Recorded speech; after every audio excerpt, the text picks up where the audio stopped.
따라하시겠습니다. 하나님 사랑합니다. 할렐루야. 오늘 함께 읽으신 말씀으로 시험을 이겨야 복을 받는다, 복 받는다 라는 말씀으로 함께 말씀을 나누도록 하겠습니다. 우리가 신앙생활을 하다 보면은 시험과 고난은 누구에게나 있다는 것을 알 수 있습니다. 야고보서 1장 2절에 있는 말씀에 보면 내 형제들아 너희가 여러 가지 시험을 만나거든 이렇게 말씀을 하고 있습니다. 시험은 누구에게나 그리고 또 여러 가지로 찾아오게 됩니다. 오늘 읽으신 말씀의 주인공이 되는 욥은 누구보다 훌륭한 믿음의 사람이었지만 아주 혹독한 시험을 당하게 됩니다. 마귀가 시험하는 마귀의 목적은 하나님의 백성을 어떻게 해서든지 시험해서 쓰러뜨리려고 하는 것이고, 쓰러뜨리지 못하더라도 하나님의 말씀대로 살지 못하는 비참한 고통에 빠지도록 하는 것이 마귀의 목적입니다. 그래서 사람으로 하여금 시험에 들어서 하나님을 못 믿게 하고, 또 하나님을 믿긴 믿어도 제대로 하나님 말씀대로 살지 못하게 만드는 것이 이 마귀의 수작이라는 것입니다. 그래서 마귀는 잘 믿는 사람에게도 시험을 주고 또 기회를 엿보고 또 시험을 하게 되는 것입니다. 그래서 우리 모든 성도는 이렇게 마귀가 하는 것이구나 라는 것을 구분하실 수가 있어야 합니다. 근데 우리가 교회에서 하는 말 중에 시험을 당한다 라는 말이 있고 시험에 든다 라는 말이 있습니다. 시험을 당한다 라는 말은 시험을 만나다 라는 말로 해석을 할 수가 있습니다. 그래서 시험이 될 만한 모든 일들에 대해서 이를 겪게 되는 것을 말합니다.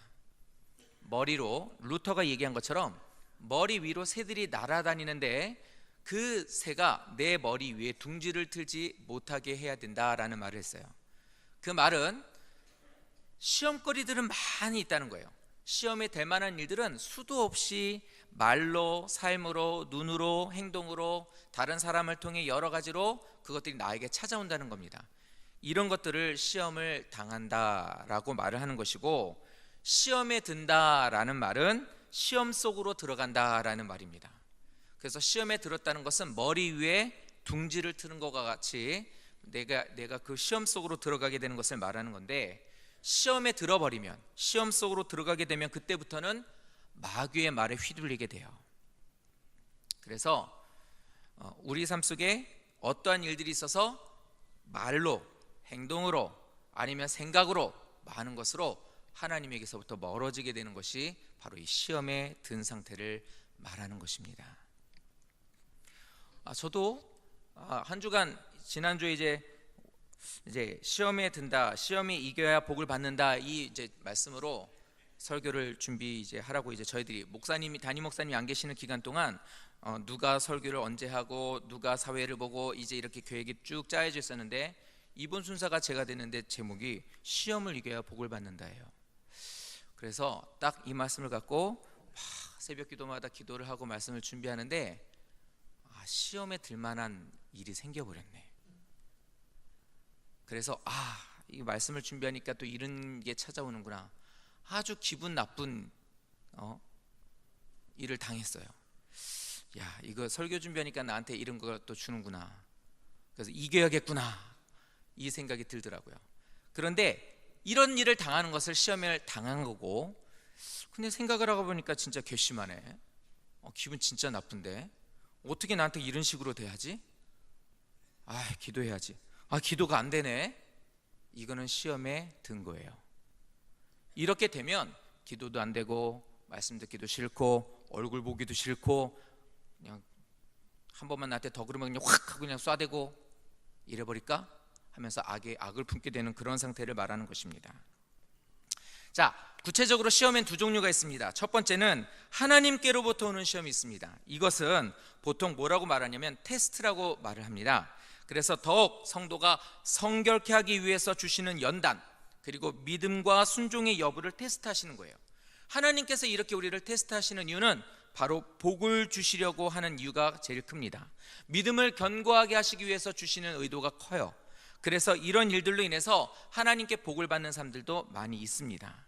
이것은 절대로 이 테스트에 실패를 하게 되거나 이 테스트에 우리가 있어서 합격이 되지 못하면 다시 그 복을 받는 것이 미루어지게 되지, 이것으로 인해서 땡! 넌 지옥!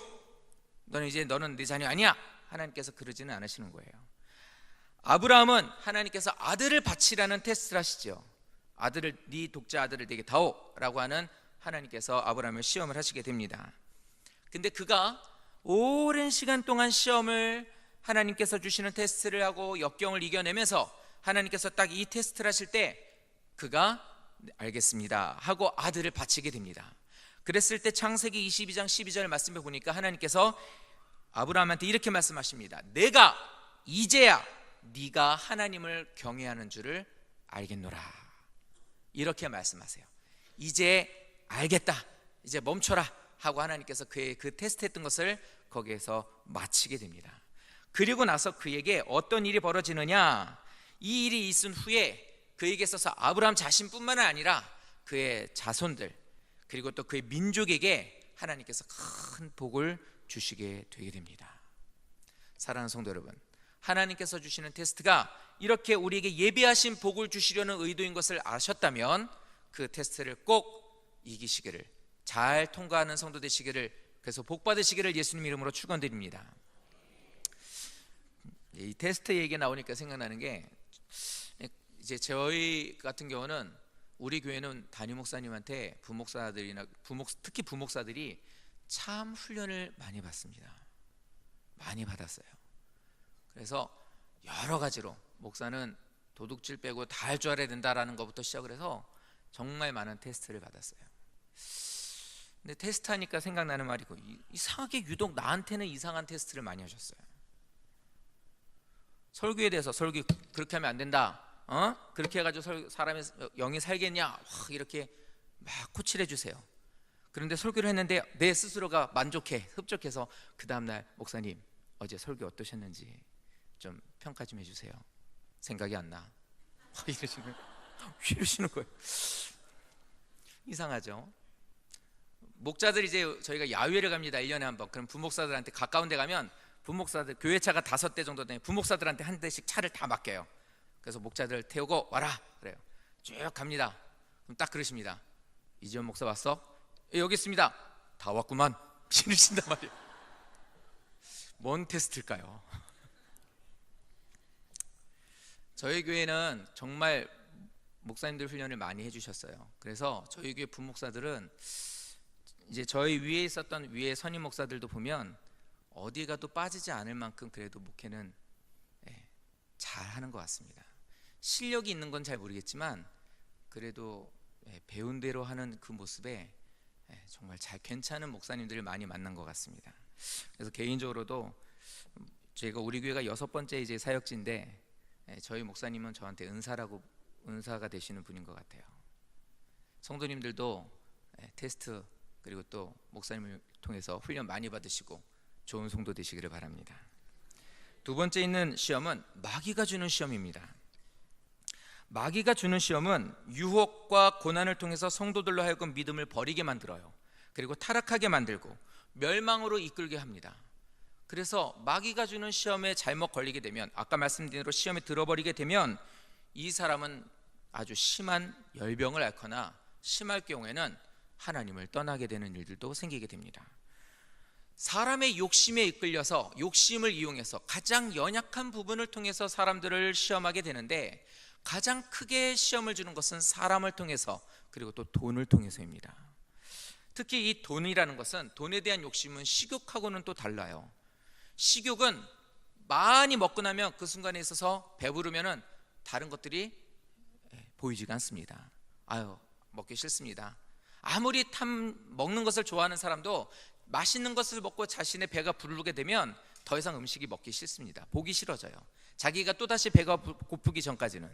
자, 그런데 이 돈에 대한 욕심은 그렇지 않아요. 어느 정도 주머니 있어도 더 많은 돈을 갖고 싶어하는 것이 돈에 대한 욕심입니다. 그래서 이 돈은 우리의 영혼과 신앙을 가장 잘 망칠 수 있는 것이 됩니다.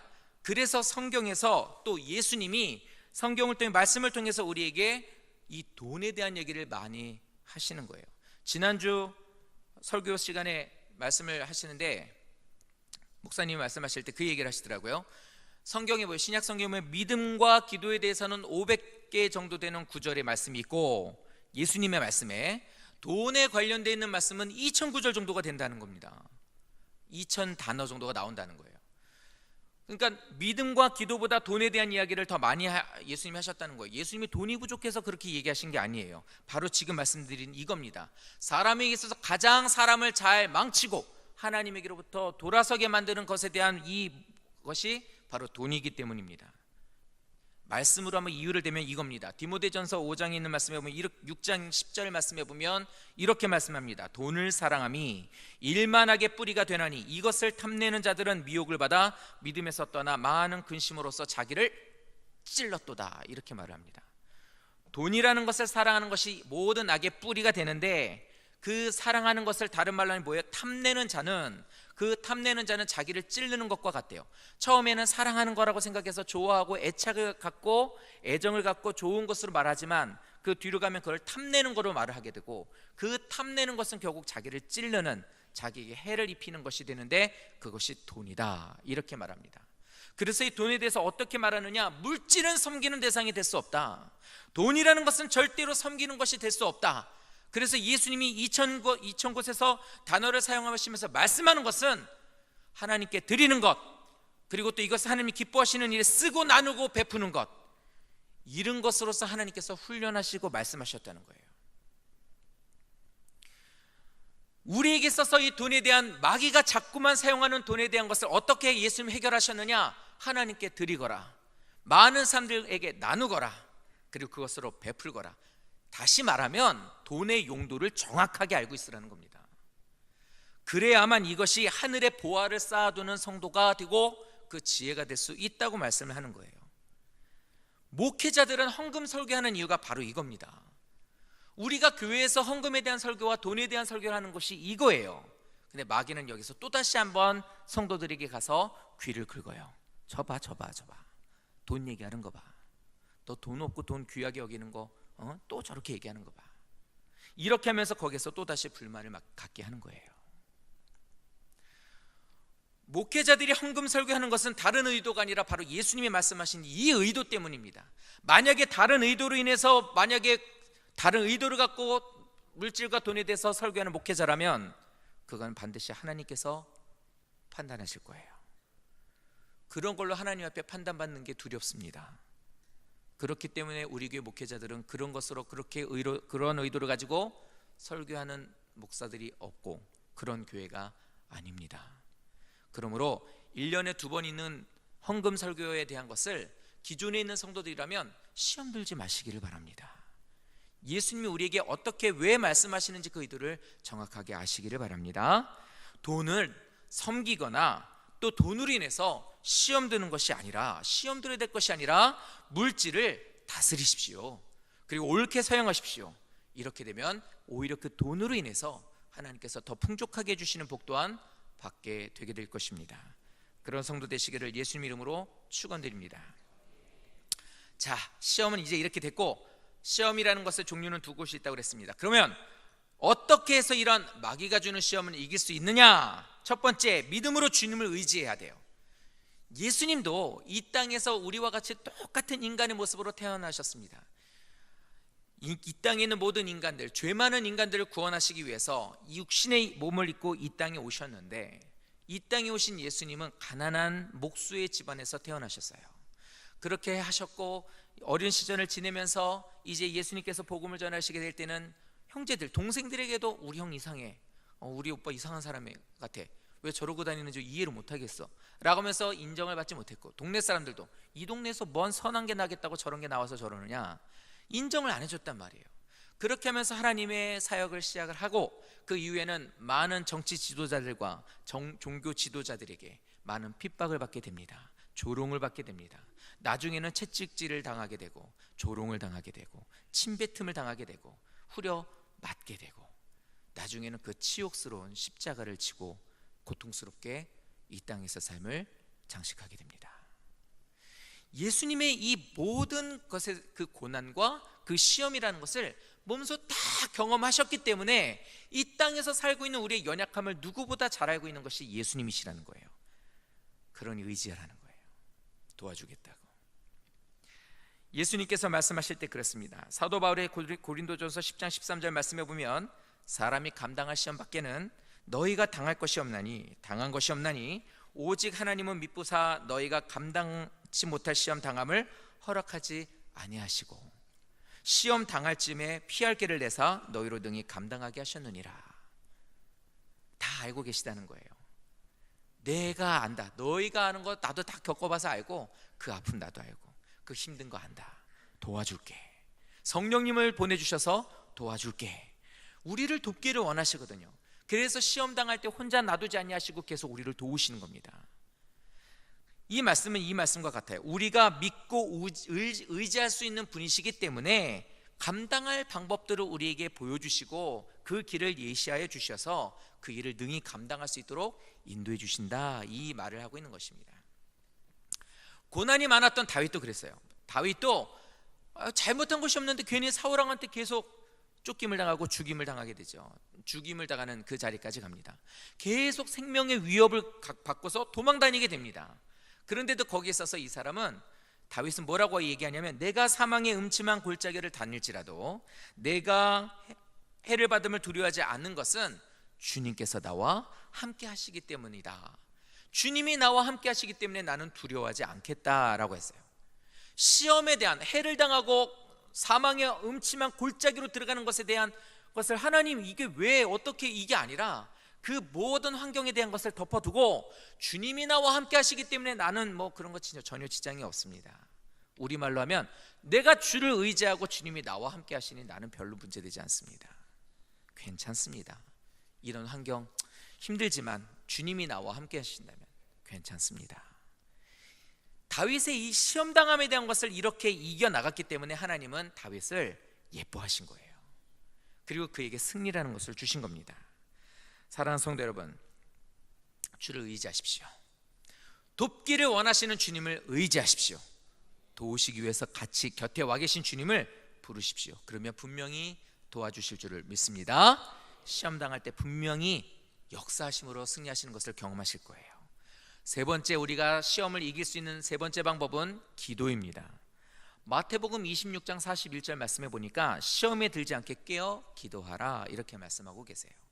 시험에 들지 않게 깨어 기도하라. 다 같이 한번 따라하겠습니다. 시험에 들지 않게 깨어 기도하라. 할렐루야. 성경 말씀에 보면 여러 곳에서 예수님이 이렇게 말씀을 하고 있습니다. 기도해도 시험은 당해요. 믿음 좋은 사람도 시험거리들은 많이 접하게 됩니다. 그러나 그렇게 되고 기도를 하면 이것을 극복할 수 있고 시험에 빠져들지 않도록 도와주신다는 거예요. 우리에게 있어서 많은 시험거리들이 있지만 기도하시면 돼요. 대신 평상시에 기도 많이 하십시오. 시험이 다가왔을 때 기도하게 되면 너무 어려워요. 그러므로 늘 먼저 기도를 하시는 거예요. 갑자기 운동한다고요, 잇몸 일으키기 100개를 하면요 그 다음날 못 일어납니다. 근데 하루에 10개, 20개씩을 하게 되면 효과를 보죠. 제가 살을 좀 빼보겠다고 교구장들하고 내기를 했어요. 살 빼자 이렇게. 그래서 운동 안 하는 척하고 운동을 했는데 미친 짓을 했어요. 무슨 미친 짓을 했냐면, 저희 집이 광명사거리인데 예배 끝나고 여기서 광명사거리까지 걸어간 거예요. 1시간 40분 걸리더라고요. 그리고 딱 한 번 하고 한 달 동안 운동 안 하고 있어요. 1시간 정도 한 30분 정도 거리를 계속 빠른 걸음으로 운동을 한다면, 그렇게 막 일주일 한 달 정도 하고 한 번 이렇게 하면 가뿐하죠. 이야, 집까지 걸어가는데 어마어마하게 멀더라고요. 몇 번을 망설였는지 몰라요. 내가 왜 이러고 있지? 지갑도 안 가져가가지고 버스를 타? 집에 가서 택시비를 달라고 그러고 갈까? 별 생각을 다 했습니다. 내기에게서 한번 이겨보려고. 그렇게 해서는 소용없습니다. 우리가 어려운 일을 당했을 때 한번 하나님 앞에 바싹 기도한다고 해서 그것이 그렇게 바짝 응답된다고 기대하지 마십시오. 늘 기도하세요. 꾸준하게 기도하시기 바랍니다. 1968년 당시 박정희 대통령이 있었을 때였습니다. 전방 시찰을 마치고 육군의 군단장 이상 되는 주요 인물들을 다 데려다가 박정희 대통령이 만찬을 열었다고 합니다. 딱 보니까 전방을 쫙 돌고 나니까 만족했던 거예요. 그래서 박정희 대통령이 전체 이제 군 장군들을 모아놓고 이제 거기서 만찬을 파티를 열었습니다. 근데 그 파티를 하는 데 있어서 한 장군 이름이 나희필 준장, 별 하나, 원스타가 있었는데 그 사람도 거기 이제 참여했다고 합니다. 근데 보고를 받아보니 이 나희필 준장의 사단 운영 실력이 탁월하다는 것을 박정희 대통령이 들었대요. 그래서 이 사람은 당대도 유명했다고 합니다. 이 사람이 맡은 사단은 군 장병들에게서 사고가 없고, 그리고 또 근무에 대한 능력이 이제 그 사람들이 그 군 장병에 대한 사기가 많이 올라가 있었고, 또 한 가지 신기한 것은 그 사단에 있는 장병들의 기독교 하나님을 믿는 사람이 11%였는데 25%로 하나님을 믿는 사람이 늘어났다는 거예요.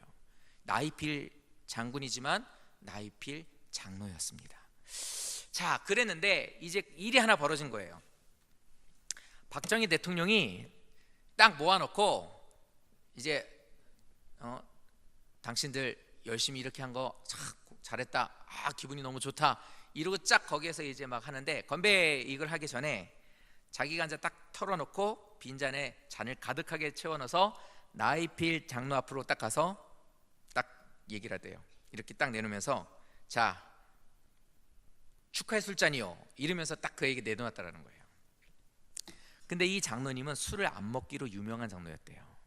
어렸을 때부터 모태신앙으로서 자라면서 이 사람은 술을 입에 안 대기를 결정을 하고, 자기가 군인이 된 이후에도 술은 절대 먹지 않았고 그것으로 유명했던 사람이었다는 거예요. 그게 왜 그랬냐면 어렸을 때부터 하나님과 약속이었기 때문에 안 먹었다는 거예요. 자, 그랬는데 이제 큰일 났어요. 대통령이 와가지고 당신에게 주는 축하의 술잔이요라고 그랬는데, 그 당시에는 박정희 대통령의 말 한마디 그런 대접받는 사람도 많지 않았고, 그런 일들이 있는데 만약에 딴 뭐 어떤 어설픈 짓 하면 그거 바로 모가지 아니면 쥐도 새도 모르게 죽는 시대였거든요. 다른 장군들이 거기에서 눈이 휘둥그레지고 이제는 기대가 되는 거예요. 이게 어떻게 될 것인가, 받아 먹을 것인가, 안 먹을 것인가. 막 이제 그 사람들은 거기에서 모두 다 촉각이 이제 다 그 술잔과 그 사람에게 이제 집중이 된 겁니다. 근데 이 사람이 1분 동안을 딱 술잔을 이렇게 쳐다보고 가만히 서 있더랍니다. 그런데 이 사람은 속으로 그 상황에서 기도를 했대요. 자, 이제 어떻게 될지 이제 사람들이 이제 궁금하죠. 근데 딱 이 사람이 1분 정도 지나고 나서 이렇게 얘기했답니다. 대통령 각하, 저에게는 술 대신 콜라나 사이다를 주십시오. 이렇게 얘기를 했답니다. 그 순간 거기에 있었던 모든 사람들이 으악 이래버린 거예요. 이제 큰일 난 거예요. 만찬이고 뭐고 이제 다 막 뒤집어지는 거죠.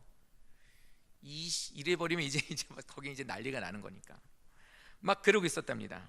그랬더니 그 당시 국방장관이 얼른 가서 각하, 죄송합니다, 이 사람 원래 술을 못합니다. 그러고 자기가 얼른 마셔버렸대요.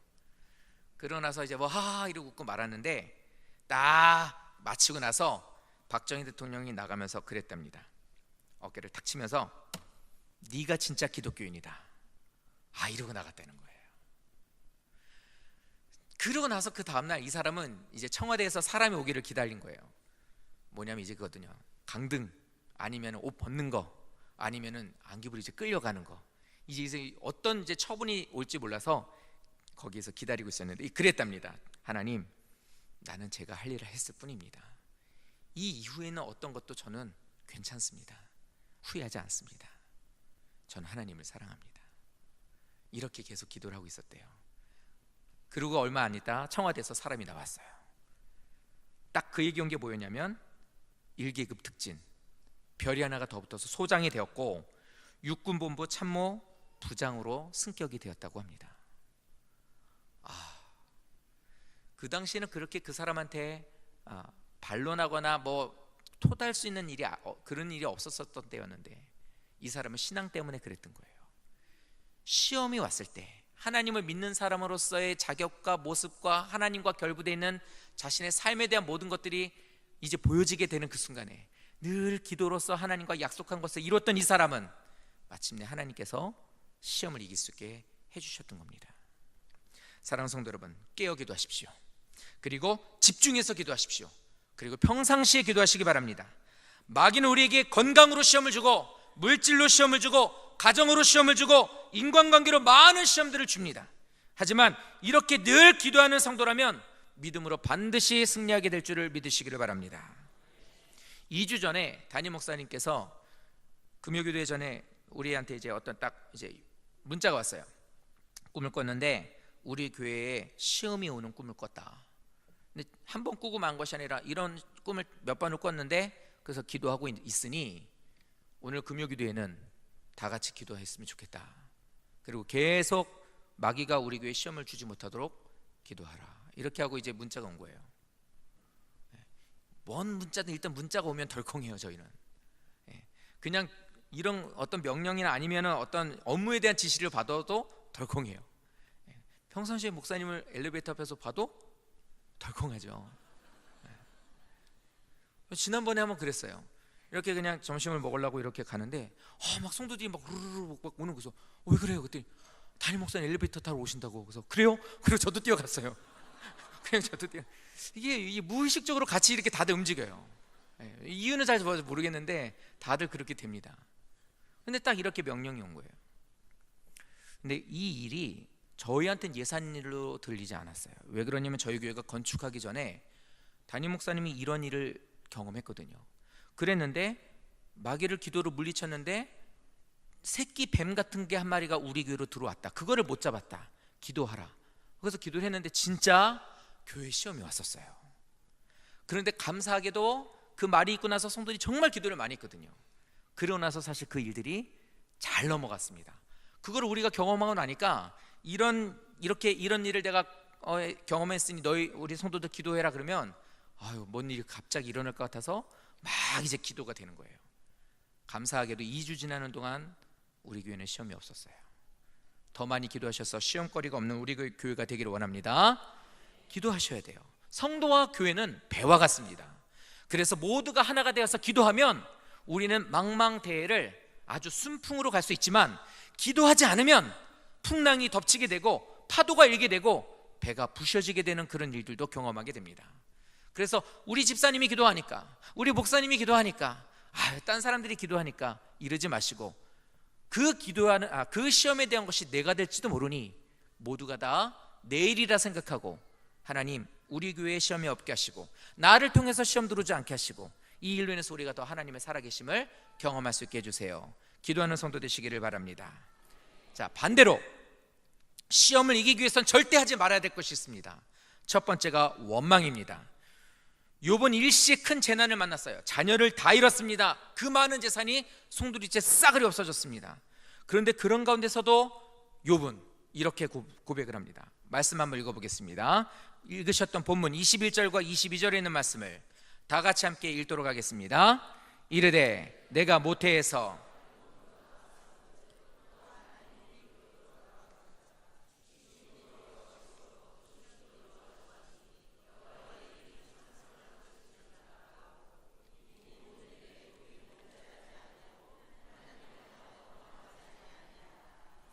아멘. 성도님들의 말씀 되시기를 바랍니다. 원망하지 아니하였다 그랬습니다. 시험을 만날 때 어떤 사람들은 하나님을 원망하고 불평하고 남 탓을 하고 교회 탓을 하고 사명을 쉽게 포기해버려요. 이것 때문에 교회 나 안 나간다, 이것 때문에 하나님 믿을 수 없다, 난 이것 때문에 난 그 교회 안 나간다, 여러 가지로 이야기를 합니다. 그러나 결국 그것은 믿음을 깨뜨리기 위한 마귀의 수작이었던 거예요. 마귀의 괴율이에요. 그거를 생각하고 말을 들어보면 이해가 가는 것 같지만 결과적으로 봤을 때 마귀의 속임수였다는 것을 아셔야 돼요. 그래서 절대로 원망해서는 안 됩니다. 욥의 아내를 보세요. 2장 9절 말씀에 보면 욥의 아내가 욥에게 이렇게 말합니다. 하나님을 잘 섬기고 하나님 앞에 이런 일을 당했어도 하나님을 경배하고 하나님을 향해 찬송했던 그를 보고 당신이 그래도 자기의 온전함을 굳게 지켜 예라이 하나님을 욕하고 죽어라, 이렇게 얘기했단 말이에요. 그래서 제가 그랬어요. 왜 근데 자식들도 뺏어가고 이 재산도 다 뺏어갔는데 왜 아내는 안 뺏어갔을까? 왜 안 데려가셨을까? 그랬더니 어떤 목사님이 이렇게 얘기하는 거예요. 절대로 이름 말하지 말라고 해서 이름은 말 안 할 거예요. 네. 그래야 시험을 주잖아. 그러면 아내는 그 시험 주는 사람? 그렇게 공식이 되나? 또 무슨 꼴 당하게 하려고 그런 말을 해. 그러더라고요. 가끔 이렇게 우리 김충 목사님 저에게 재미있는 얘기를 해주십니다. 자, 욥의 아내가 그랬어요. 하나님을 욕하고 죽어버리라고. 욥의 아내는 이 상황을 이해하기가 어려웠던 거예요. 의롭게 살았는데 왜 내가 이 지경이 돼야 되느냐? 그렇다고 이렇게 하나님께 우리는 말할 수 없다는 거예요. 아니, 의롭게 살았는데 어떻게 나한테 하나님이 이러실 수가 있어요? 이럴 수 있어요? 하나님이 나한테 이럴 수 있냐고요? 하나님 살아있는 거 맞아요? 뭐 이런 경우가 다 있어요. 하나님한테 원망을 하고 죽어버리라는 거예요. 일반적인 상황에 있어서 마음이 힘들고 어려운 일을 당하면 이렇게 할 수도 있게 되겠죠. 그런데 우리가 살면서 어려운 일을 당하고 이해하기 어려운 일들을 당했을 때 절대로 하나님을 향해 원망해서는 안 돼요. 원망의 마지막은 파멸입니다. 이 세상에 있는 거 다 잃어도 우리는 하나님을 잃어버리면 안 돼요. 근데 이 세상의 것을 잃어버리지 않고 잃어버리지 않으려고 안간힘을 쓰다가 결국엔 하나님을 잃어버리면 다 잃어버리는 거예요. 왜 그러냐? 하나님은 천지를 창조하신 창조주시기 때문이에요. 우리는 피조물에 불과한데 주시는 것도 하나님이고요, 가져가는 것도 하나님이세요. 요만큼 살게 하시는 것도 하나님이시고 요렇게 생기게 하신 것도 하나님이에요. 토달 수가 없어요. 이사야서 29장에 이런 말씀이 있습니다. 진흙이 어찌 토기장이에게 지음받은 물건이, 진흙이 어찌 토기장이에게 지음받은 물건이 어찌 자기를 만들고 빚은 자에게 총명이 없다 이렇게 말할 수 있느냐? 하나님은 참 실력이 없네. 어떻게 나를 이렇게 만들어놔? 참 우리 주인은 참 이상해. 이렇게 말을 할 수가 없다. 어떻게 그릇이 그렇게 말할 수 있겠느냐? 이렇게 말씀하는 거예요. 우리 인생에 있어서 가장 바람직한 자세는 기도하세요. 이길 수 있도록 기도하세요. 그러나 주어져 있는 모든 것에는 주께서 주신 것에 대한 것을 모두 다 이해하세요. 주님이 하신 일이야. 주님을 인정하셔야만 합니다. 저희 아버지가 갑자기 몸이 안 좋아 병원에 가셨는데 폐암이라는 거예요. 폐암 말기래요. 한 달밖에 못 사신대요. 머리에 충격을 받고 덜컹하게 됐죠. 아버지한테 가서 괜찮다고 기도하시면서 이길 수 있다고 힘내자고 막 웃으면서 대했어요. 돌아오는 길에 막 울면서 기도가 되더라고요. 하나님, 이때까지 살면서 목회한다고 목사 되겠다고 해서 아버지한테 한번 제대로 대접해드리고 편하게 모셔드린 적도 없는데, 지금까지 살면서 그래도 이제 개척해서 목사가 되면 그래도 마음에 뿌듯하고 내 아들이 그래도 이제 목사 된다더니 잘하는구나, 이런 것도 보여드리지도 못했는데 벌써 데려가시면 어떡해요. 하나님, 조금만 더 시간을 주세요. 조금만 더 시간 주세요. 차를 타면서 막 울면서 기도를 했어요. 아버지 앞에서는 태어났지만 막 하나님 시간을만 조금만 주세요. 도와주세요. 하나님 제발 부탁드릴게요. 근데 그 기도하는 와중에도 이게 자꾸 머리에서 생각나는 거예요. 하나님을 향해 원망해서는 절대 안 된다는 그 마음이 마음속에 꼭 간직되어 있는 거예요. 그래서 원망이 아니라 하나님께 이제 요청을 하는 거예요. 하나님 도와주세요. 제발 부탁드려요. 나를 불쌍히 여겨주셔서 시간을 조금만 주세요. 하나님 도와주세요. 제발 부탁드려요. 나는 아버지한테 해드린 게 하나도 없어요. 부탁드려요. 막 기도했어요. 그러고 난 뒤에 입에서 찬송이 나오는 거예요. 뭔 찬송이 나왔냐면, 이 세상에 근심된 일이 많고 참 즐거움을 몰랐구나, 참 평안을 몰랐구나, 주 예수의 은혜로다, 주 예수의 은혜로다. 이게 보통 언제 많이 불리는 찬양이냐면 장례 때 많이 불리는 노래. 이 세상에서 근심된 일이 많고 참 평안을 몰랐다, 주 예수 날 오라 부르시니 하나님 은혜 감사하다, 이런 찬송이 입에서 나오는 거예요. 거기서 근데 덜컹 하면서 딱 느낌이 데려가시려나 보구나, 그 마음이었어요. 데려가시려나 보구나. 그래도 안 돼, 아니야. 그리고 또 계속 기도를 했어요. 하나님 살려주세요, 도와주세요. 막 금식을 하면서 하나님 앞에 막 떼굴떼굴 굴러가며 기도를 했어요. 결국 데려가시더라고요. 근데 그 데려가시게 되는 그 순간까지도 감사하더라고요. 감사한 것은 아버지가 하나님 나라에 가는 것을 보게 해주시더라고요. 만족합니다. 하나님, 저 만족해요. 더 오랜 시간 같이 있으면 좋겠지만 하나님, 천국 간 것으로도 저는 만족해요. 다시 만날 소망 주셨으니까. 사랑하는 성도 여러분, 사시면서 어려운 일 많이 경험하실 겁니다. 그럴 때 절대 하나님 원망하지 마시고 기도하세요. 나를 지으시고 모든 길을 인도해 주신 하나님께 기도하세요. 이게 복받는 성도이고 믿음 있는 성도인 줄 믿으시기 바랍니다. 두 번째, 절대 하지 말아야 되는 것, 바로 교만입니다. 이렇게 하나님 앞에 어떻게 이렇게 살았는데 하나님 이러세요? 하나님, 왜 내가 이렇게 듣고 하나님 공평하고 선하시다며요? 왜 이러십니까? 왜 교회 가면 맨날 저러는 거야? 무슨 집사가 저래? 맨날 무슨 교회가 뭐 이래? 이러면서 우리가 막 우리 입에서 불평을 하고 원망하는 일들이 많습니다. 개인적으로도 그렇지만 다른 사람을 평가하고 판단하는 일들도 많습니다. 내게 시험을 주는 사람을 향해서 우리가 그렇게 계속해서 판단할 때도 많습니다. 근데 이 행위인 즉슨 이겁니다. 난 열심히 공부했는데 왜 대학에 떨어졌지? 난 열심히 준비했는데 왜 취업이 안 되지? 난 열심히 살았는데 왜 이렇게 재산이 안 모아지지? 난 열심히 했는데 왜 이렇게밖에 믿음이 없지? 왜 우리 집은 이렇게 화목하지 못하지? 라고 하면서 하나님 앞에 이렇게 어떻게 이럴 수가 있어? 라고 하는 모든 마지막에 입술로 말하지 않았지만 이렇게 말하면 맨 마지막은 뭐냐? 하나님은 없어. 하나님은 소용없구나. 이 말이 되는 거거든요. 근데 그것에 대한 가장 씨앗이 뭐냐? 교만입니다. 내가 하나님에 대한 것을 평가하고 판단하고 있었던 거예요. 내 모든 삶에 있어서 하나님이 있다면 어떻게 이럴 수 있어? 세상 사람들이 이렇게 많이 말하죠. 하나님이 있으면 어떻게 저래? 적어도 세월호에서 저렇게 사람들 다 죽어갈 때 예수 믿는 사람들은 구해줘야 될 거 아니야. 하나님이 살아있다면.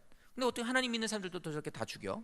에이, 세상 사람들이 쉽게 말하는 이 교만이 바로 이겁니다. 사랑하는 성도 여러분, 하나님을 내 추측으로 만들지 마세요. 하나님을 내 기준으로 만들지 마세요.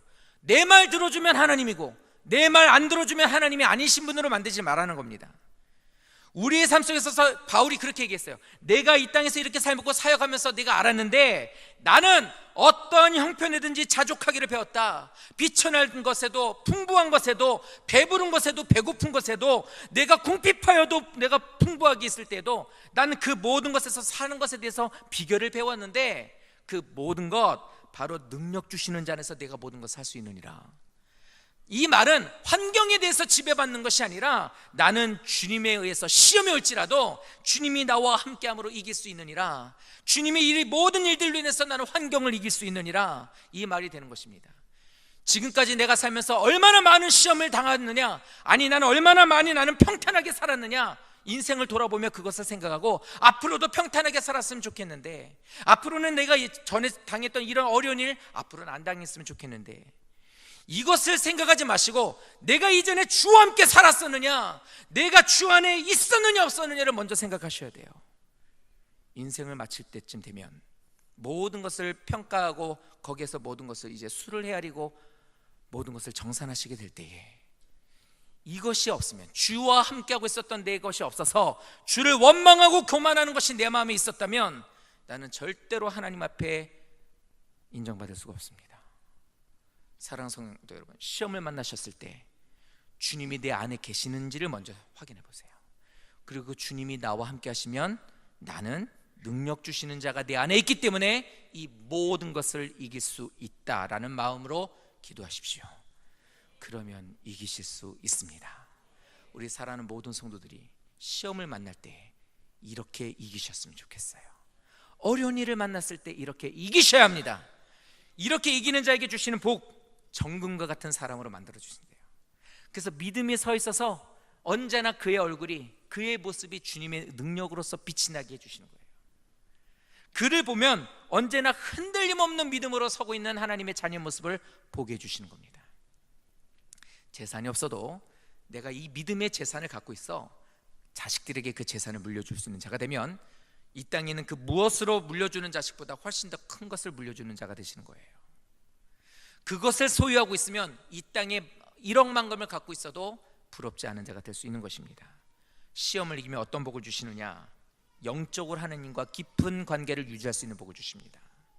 그래서 시험 당할 때 다시 기도하게 되고 또 주님을 향해 고개를 들고 주를 부르고 주를 향해 찬송하는 그런 모습을 갖게 되는데, 이렇게 되면 하나님이 그때마다 필요한 일로 공급해 주시고 도우시는 것을 경험하시게 되는 거예요. 부럽지 않습니까? 영적으로 하나님과 나와 통하고 있다는 거. 주님께서 화이팅! 잘해봐, 이겨야 돼. 마귀한테 시험 당할 때는 오히려 하나님께서 기다리셨다가 고생했지, 힘내라, 그래 애썼다, 저놈 내가 혼내줄게, 오히려 나를 위로하시고 힘주시는 하나님을 경험할 수 있는 자가 되는 거예요. 세 번째는 이 땅에서의 복도 주십니다. 욥은 잃었던 그 모든 것들에 대해서 하나님께서 보상을 해주셨어요. 갑절로 보상해 주셨어요. 그리고 자손을 4대씩이나 보는 복을 주셨어요. 욥기서 42장 10절부터 17절까지 있는 말씀을 보면 하나님께서 이 땅에서 주셨던 모든 것들을 주셨는데, 신기하게도 시험을 통해서 다 잃었던 것들을 그거를 다시 다 그대로 갑절로 다 채워주십니다. 사랑하는 성도 여러분, 시험을 이기면 물질의 복 주십니다. 시험을 이기시면 자손들의 복을 주십니다. 시험을 이기시면 자손과 축복의 복을 주시더라고요. 시험을 이겨서 이 모든 복을 누리십시오. 지금 시험 중에 있으십니까? 주와 함께 동행하시고 기도하시면서 원망불평하지 마시고 이기십시오. 얼마 안 돼서 이 모든 복을 주실 것이고 이 복으로 승리하게 되실 줄을 믿습니다. 믿음의 모든 시험을 이기셔서 승리하고 복받는 성도 되시기를 다시 한번 예수님의 이름으로 축원드립니다. 말씀을 생각하며 다 같이 함께 기도하시는데, 하나님, 내가 시험 당할 때에 저를 도와주셔서 이 모든 어려운 시험에서 이길 수 있도록 도와주십시오. 기도하게 도와주세요. 주를 의지하게 도와주세요. 원망하거나 불평하거나 교만하지 않도록 하나님 저를 도와주세요. 그래서 욥이 받았던 것처럼 하나님, 나도 복받는 내가 되게 도와주시옵소서. 다 같이 함께 기도드리겠습니다.